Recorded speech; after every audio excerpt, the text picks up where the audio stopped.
Hello everyone. तो आज की वीडियो में हम करने वाले हैं क्लास 9th के 15th चैप्टर का लास्ट टॉपिक। इसका मतलब ये है कि ये वीडियो इस चैप्टर के लिए लास्ट वीडियो होगी।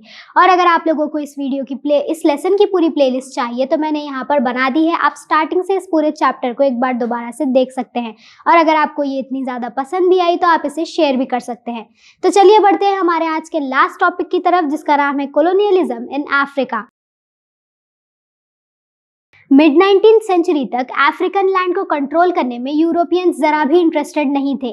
ये लोग तो बस अफ्रीका को एक सोर्स ऑफ स्लेव्स की तरह ट्रीट किया करते थे, यानी कि अफ्रीकन पीपल को ये लोग अमेरिका ट्रांसपोर्ट कराया करते थे और वहां से उन्हें बेच देते थे। कुछ पावरफुल कंट्रीज लाइक इंग्लैंड ने यहाँ के coast cape of good hope को अपनी शिप्स के स्टॉपिंग पॉइंट की तरह यूज करना स्टार्ट कर दिया था। यानी कि उस टाइम पर इंडिया और चाइना जाने वाली जितनी भी इनकी शिप्स हैं वो लोग यहाँ पर रुकते थे अपनी रीस्टॉकिंग के लिए। साथ ही में उन्हें कुछ रेस्ट और फूड भी मिल जाया करता था। और यूरोपियंस को उस टाइम पर यह भी लगता था कि अफ्रीकन्स के पास कुछ भी वैल्यूएबल चीज ट्रेड करने के लिए नहीं है। यूरोपियंस अफ्रीका को एक डार्क कॉन्टिनेंट बुलाया करते थे, क्योंकि यहाँ पर अफ्रीकन रीजन्स के बारे में उन्हें जरा सी भी नॉलेज नहीं थी। ये कॉन्टिनेंट एक हाई प्लेट्यू पे था with a narrow coastal areas with reverse and waterfalls. तो इसीलिए ये लोग यहाँ पर इनर रीजन्स में जा ही नहीं पाते थे और ज़्यादातर कोस्टल एरियाज पर ही रहा करते थे।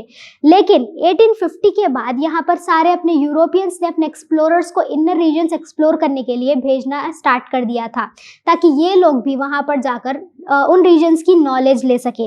इनके एक्सप्लोरर्स ने वहाँ जाकर reverse, mountains, natural resources, forest और लोकल पॉपुलेशन के बारे में जानकारी लेकर वहाँ पर मैप्स प्रिपेयर करना स्टार्ट कर दिया था, जिसकी हेल्प से यूरोपियंस ने प्लान करना स्टार्ट कर दिया कि कैसे ये लोग अफ्रीकन कॉन्टिनेंट पर भी कंट्रोल कर सकते हैं। कुछ famous explorers like David Livingstone और एच.एम. स्टैनली ने यहाँ पर अफ्रीका के सदर्न और सेंट्रल पार्ट के मैप्स तैयार किए थे, स्पेशली फॉर बेल्जियम। 1850s और 16s में explorers like Richard Burton, John speak और जेम्स ग्रांट ने अफ्रीका के लार्ज सेंट्रल लेक और नाइल रिवर के सोर्स दोनों को ही खोज निकाला था। अब 19th सेंचुरी के एंड तक यूरोपियंस के पास इन लोगों के कुछ main rivers like Nile, Niger, Congo और ज़ैम्बेज़ी के भी मैप्स तैयार थे। और अफ्रीका के रिच रिसोर्सेस को भी इन लोगों ने फाउंड कर लिया था, like minerals, rubber, timber, agricultural land और आइवरी। आइवरी का मतलब यहाँ पर होता है एलिफेंट टूथ, जो उस टाइम पर काफ़ी एक्सपेंसिव थे और उन्हें पियानो कीस या फिर ज्वेलरी डिज़ाइनिंग वगैरह के लिए भी यूज़ किया जाता था। कुछ ज़्यादा एक्सप्लोरर्स तो यहाँ पर क्रिश्चियन चर्चेस के साथ भी कनेक्टेड थे और वो लोग ये चाहते थे कि अफ्रीकन्स में भी क्रिश्चियनिटी फैल जाए। 1850 के बाद कुछ European countries like France, Belgium, Germany, Italy और इंग्लैंड ये लोग तेजी से इंडस्ट्रियलाइज हो रहे थे और इन लोगों को अफ्रीका से सिर्फ दो ही चीज़ें चाहिए थी। सबसे पहला तो रॉ मटेरियल्स और दूसरा इन्हीं रॉ मटेरियल्स को प्रोडक्ट्स में कन्वर्ट करने के बाद बेचने के लिए एक मार्केट। अपनी फैक्ट्रीज के रॉ मटेरियल्स की खोज में इन लोगों को ये भी पता चला कि अफ्रीका के पास कई ऐसी वैल्यूएबल चीज़ें हैं जो कि इनकी फैक्ट्रीज के लिए इम्पॉर्टेंट है, जैसे कि copper, tin, rubber, palm oil और कॉपर, टी और कोका। तो at the same time Germany और इटाली ये जो है एज कम्पेयर टू अदर्स, इनकी इंडस्ट्रियलाइजेशन थोड़ा सा लेट स्टार्ट हुई थी। तो अपनी पावर को बिल्ड करने के लिए ये लोग भी ज़्यादा से ज़्यादा कॉलोनीज बनाना चाहते थे। लेकिन उतने टाइम तक तो वर्ल्ड की most of the countries world में किसी ना किसी से कॉलोनाइज हो चुकी थी। बस एक अफ्रीका ही ऐसी बची थी जो रिच इन रिसोर्सेज भी थी, यहाँ पर पॉपुलेशन भी ज़्यादा थी और अभी तक कोई भी यहाँ पर यूरोपियन पावर ने इसे कॉलोनाइज भी नहीं किया था। 1870s में अफ्रीका को कॉलोनाइज करने के लिए एक रेस स्टार्ट हुई known as scramble for Africa. उस टाइम पर तो सिर्फ अफ्रीका के 10% कॉन्टिनेंट पर ही कॉलोनियल पावर्स का रूल था, लेकिन यहाँ पर 40 ईयर्स के बाद ऑलमोस्ट सारे अफ्रीका पर इन लोगों ने टेक ओवर कर लिया था, एक्सेप्ट इथोपिया और कुछ और स्मॉल स्टेट्स। इथोपिया सिर्फ एक ही ऐसा एम्पायर था जिसने इटाली को वॉर में हराकर अपनी इंडिपेंडेंस को मेंटेन रखा था और यूरोपियन पावर्स को रेस्ट्रिक्ट किया था। लेकिन इसके बाद यूरोपियन कंट्रीज और अग्रेसिवली एक दूसरे के लिए कॉलोनीज के लिए लड़ने लगी और जिसके बाद अब कोई भी अपने डिस्प्यूट्स को नेगोशिएट करके सॉल्व करना नहीं चाहता था, हर कोई एक वॉर ही चाहता था। इस इंटेंस कॉम्पिटिशन का रिजल्ट था वर्ल्ड वॉर 1, जो उस टाइम का मोस्ट डिस्ट्रक्टिव वॉर बन गया।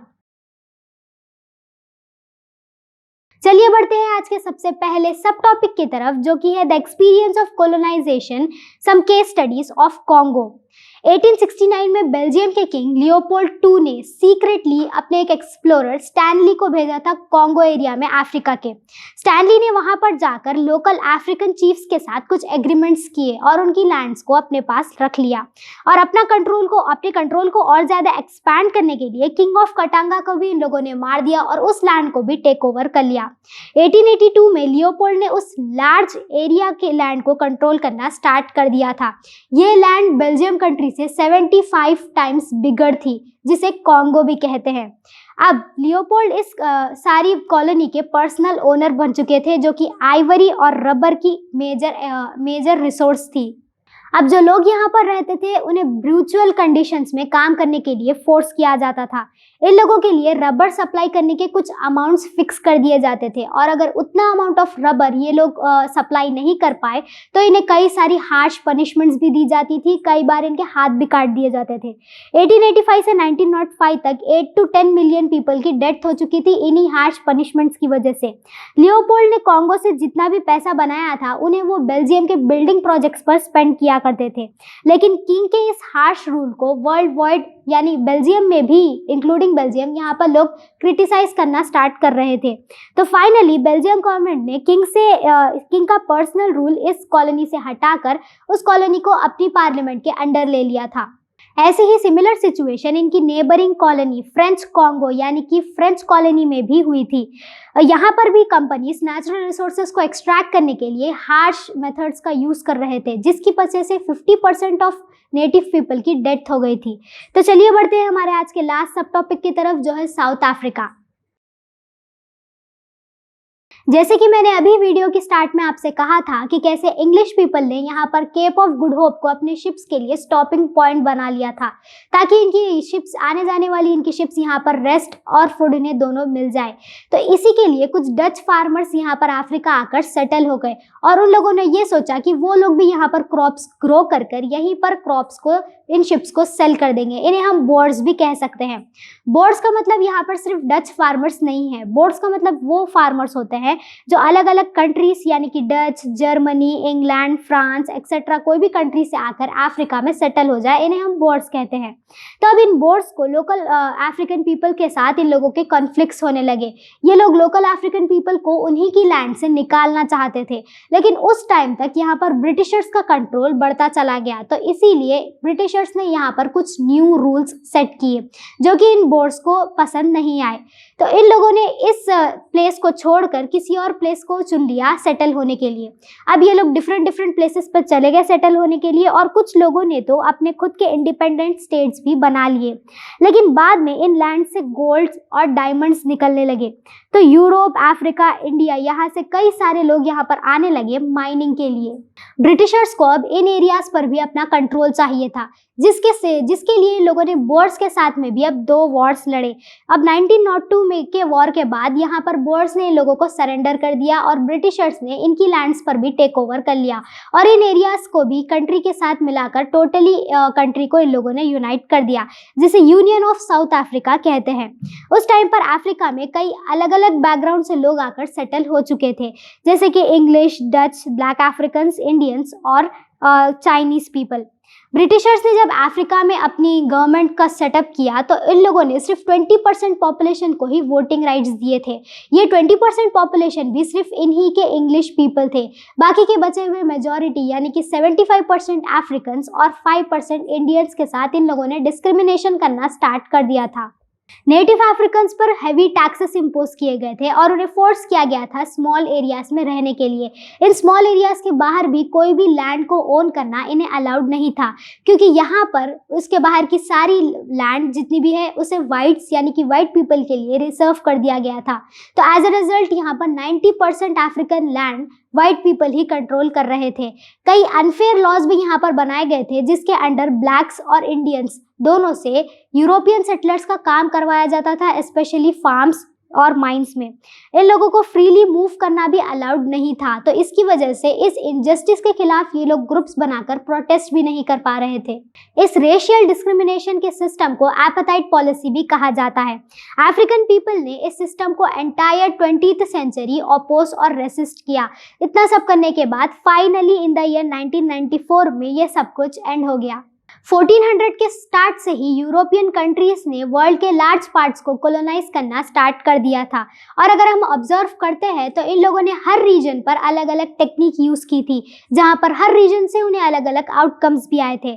अगर हम अमेरिका की ही बात करते हैं तो यहाँ पर half of the American population को इन लोगों ने मार दिया था, कई लोगों को इन लोगों ने एनस्लेव कर लिया था और कई लोगों से इन लोगों ने फोर्सफुली उनकी लैंड्स भी छीन ली थी। इन लोगों के कॉन्टिनेंट पर लाकर इन लोगों ने अफ्रीकन स्लेव्स को भी सेटल करवा दिया था। खुद कई यूरोपियंस भी यहाँ पर आकर सेटल हो चुके थे, जिसकी वजह से अब अमेरिकन कॉन्टिनेंट में इन लोगों का कल्चर और पॉपुलेशन दोनों ही चेंज हो गए। लेकिन इंडिया की बात करें तो यहाँ पर इन लोगों ने कंट्रोल डिफरेंटली किया। ना तो इन लोगों ने यहाँ पर किसी को मारा है, ना ही किसी को एनस्लेव किया, और ना ही अमेरिका की तरह ये लोग लार्ज नंबर्स में यहाँ पर आकर सेटल हुए। यहाँ पर इन लोगों ने इंडियन नेचुरल रिसोर्सेज पर कंट्रोल किया, एग्रीकल्चर पर टैक्सेस लगाए और रॉ मटेरियल्स खुद चीप प्राइसेस में खरीदे। जिसके बाद यहाँ पर फार्मर्स और इंडियन पीजेंट्स ऑलरेडी सफ़र कर रहे थे इन सब चीज़ों की वजह से। उस पर से इन लोगों ने खुद के प्रोडक्ट्स को लाकर यहाँ पर फोर्सफुली बेचना स्टार्ट किया। अब फेमाइंस के चलते इंडियन फार्मर्स और पीजेंट्स या तो खुद ही यहाँ पर मर जाते थे या फिर इंडिया को छोड़कर किसी दूसरी कंट्री में चले जाते थे एज ए लेबर वर्क करने के लिए। चाइना में भी यूरोपियंस ने फुल्ली पॉलिटिकल कंट्रोल नहीं किया था। इन लोगों ने तो कुछ स्पेशल ट्रेडिंग एरियाज पर बस अपने रूल्स को सेटअप कर दिया था ताकि ये लोग चाइना में फ्रीली ट्रेड कर सके और इनडायरेक्टली कंट्री को भी कंट्रोल कर सके। ओवरऑल ये लोग सारी कंट्रीज पर अपनी कॉलोनाइजेशन तो कर रहे थे, लेकिन हर जगह पर ये लोग अलग अलग मेथड्स का यूज़ कर रहे थे, जिसके इफेक्ट्स भी इन लोगों को अलग अलग तरीके में आ रहे थे depending upon regions. European powers ने खुद के बेनिफिट्स के लिए कॉलोनीज की इकोनॉमीज और सोसाइटीज दोनों को चेंज कर दिया था। इनकी रिसोर्सेज पर कंट्रोल करके अपने सिस्टम को कुछ ऐसे तरीके से सेटअप किया था कि हर चीज़ में कि हर नीड इनकी सूट कर पाए उस चीज़ पर, जिससे काफ़ी लोकल पीपल को हार्म पहुंचता था। लेकिन ये लोग कॉलोनी के लोगों के दिमाग में आए इंडिपेंडेंस, फ्रीडम और नेशनलिज्म जैसे थॉट्स और आइडियाज़ को स्प्रेड होने से नहीं रोक पाए।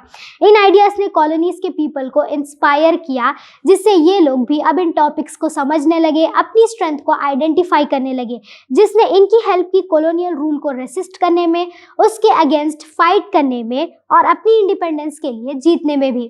तो बस ये लेसन यहीं पर ख़त्म होता है। और अगर इस चैप्टर से रिलेटेड आपको कुछ भी डाउट्स आते हैं तो आप नीचे कमेंट सेक्शन में उन्हें पूछ सकते हैं। मिलते हैं नेक्स्ट वीडियो में, तब तक के लिए बाय।